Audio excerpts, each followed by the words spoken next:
कब्ज़ तोड़ने वाले 10 तरीके। नाज़रीन, कब्ज़ की बीमारी का सामना अक्सर अफराद को होता है और उन्हें अपनी ज़िंदगी की इसकी वजह से बहुत मुश्किल महसूस होने लगती है। कब्ज़ ज़ियाबतीस जैसे मर्ज़ की भी एक बड़ी अलामत हो सकता है। तहकीक के मुताबिक ज़ियाबतीस से हटकर कुछ अक़साम के कैंसर लाहिक होने की सूरत में भी कब्ज़ की शिकायत अक्सर रहने लगती है। मुहक्किकीन का कहना है कि अगर आपको अक्सर कब्ज़ की शिकायत रहती है तो इसे आम समझ कर नज़रअंदाज मत करें। ताहम कब्ज़ का इलाज तो आपके अपने किचन में भी मौजूद है। जी हाँ, इस बीमारी से जल्द रिलीफ के लिए इन कुदरती तरीका इलाज को आजमा कर देख लें। नंबर 1, शीरा। सोने से कबल एक चाय का चम्मच शीरे का इस्तेमाल सुबह के वक्त कब्ज़ से रिलीफ में मददगार साबित हो सकता है। इस शीरे में काफ़ी मिकदार में विटामिन और मिनरल, ख़ास तौर पर मैग्नीशियम शामिल होते हैं, जो इस बीमारी में कमी लाने में मदद फराहम करते हैं। Number 2, fibre. फाइबर किसी पाइप क्लींस की तरह काम करते हुए आपकी ग़िज़ाई नाली में मौजूद ग़िज़ा फजले की अज़ाई साफ़ करता है। बीज, दालों, दलिया, बादामों, मुख्तलिफ सब्जियों और खुश्क मेवाजात में फ़ाइबर की मिकदार काफ़ी होती है और रोज़ाना 20 से 35 ग्राम फ़ाइबर का इस्तेमाल कब्ज़ की शिकायत में कमी लाने के लिए मददगार साबित हो सकता है। ताहम बहुत ज़्यादा फ़ाइबर जिस्म का हिस्सा बनाने पर पानी का इस्तेमाल भी ज़्यादा करना चाहिए। पुदीना या अदरक की चाय। नाज़रीन, पुदीना और अदरक दोनों मैदे से मुताल्लिक़ मुख्तलिफ शिकायत के लिए आजमाए हुए घरेलू नुस्खे हैं। पुदीने में मौजूद मेंथोल ग़िज़ाई नाली के पट्टों को रिलैक्स करने में मदद देती है, जबकि अदरक एक गर्म जड़ी बूटी है जो जिस्म के अंदर हरारत बढ़ाती है और खाना जल्दी हज़म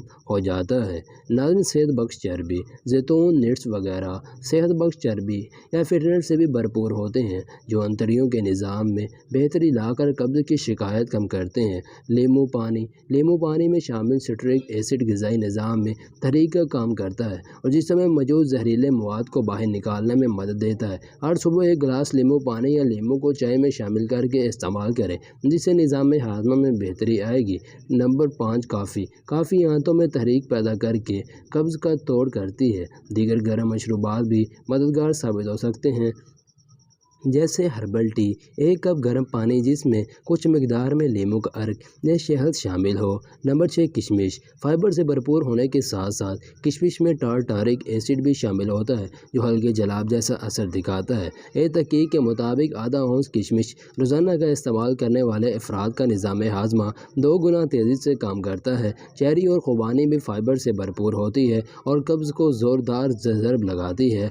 नंबर 7, आलूचा। ये फाइबर से भरपूर ऐसा घरेलू इलाज है जो निज़ाम हाज़मा को फिर से ट्रैक पर लाता है। 3 आलूचे 3 ग्राम फाइबर जिस्म का हिस्सा बनाते हैं, जबकि इनमें एक जुज़ ऐसा भी पाया जाता है जो अंतड़ियों को हरकत में लाता है, कैस्टर ऑयल। नाज़रीन, कब्ज़ का यह घरेलू नुस्खा बरसों से इस्तेमाल हो रहा है। 1 से 2 चाय के चम्मच कैस्टर ऑयल को खाली पेट इस्तेमाल करें और 8 घंटों में इसके मुस्बत नताइज सामने आएंगे। नाज़रीन, दर हकीकत इस तेल में मौजूद एक जुज़ आपके जिस्म की छोटी बड़ी अंतड़ियों को हरकत में लाकर कब्ज़ से निजात दिलाता है। जिस्म को हरकत दें। रोज़ाना 15 मिनट तक चहलकदमी से खुराक ज़्यादा तेज़ी से हज़म होता है। अगर ज़्यादा खाने के बाद आप आलूदगी महसूस कर रहे हों तो लेटने की बजाय चहलकदमी की कोशिश करें, जिससे हज़म का अमल तेज़ हो जाएगा और कब्ज़ की शिकायत से बच जाएंगे। नाज़रीन, पेट में गैस हो या कब्ज़ का मसला हो, सिर्फ एक चुटकी खाने के बाद भी आप खा लो 70 साल तक गैस और कब्ज़ नहीं होगी। आप ये वाला नुस्खा भी नोट कर लें और इसको भी इस्तेमाल करें। इंशाल्लाह आपके पेट और कब्ज़ के जो भी मसाइल हैं सब हल हो जाएंगे और जो फल ऊपर बताए गए हैं उनका भी इस्तेमाल करें। इंशाल्लाह आपके मसाइल हल हो जाएंगे। नुस्खा आपको स्क्रीन पर शो हो रहा होगा, इसको आप किसी कापी वगैरह पर नोट कर सकते हैं। पेट में गैस हो या कब्ज़ का मसला हो, रोज़ाना नहार में लीमू पानी से पेट का भारीपन दूर करो, गैस आसानी से खारिज होगी। नाज़रीन, नुस्खा क्या है? देसी अजवाइन, कलवंजी और काला नमक हम वज़न लें। इनको बारीक और मिक्स करके खाने के तकरीबन घंटे बाद आधा चम्मच पानी के साथ ले लें। नाज़रीन, ये थी हमारी आज की वीडियो। उम्मीद करता हूँ कि पसंद आई होगी। अगर आपको वीडियो पसंद आई हो तो इसको लाइक करना ना भूलिएगा और अगर आप इसी तरह की मज़ीद इन्फॉर्मेटिव और अच्छी वीडियो हासिल करना चाहते हैं तो इस चैनल को ज़रूर सब्सक्राइब कर लें और साथ लगे बेल आइकन के बटन को ज़रूर प्रेस करें, ताकि इसी तरह के नए आने वाले इन्फॉर्मेटिव वीडियोज़ का नोटिफिकेशन आपको बर वक्त और आसानी मिल सके।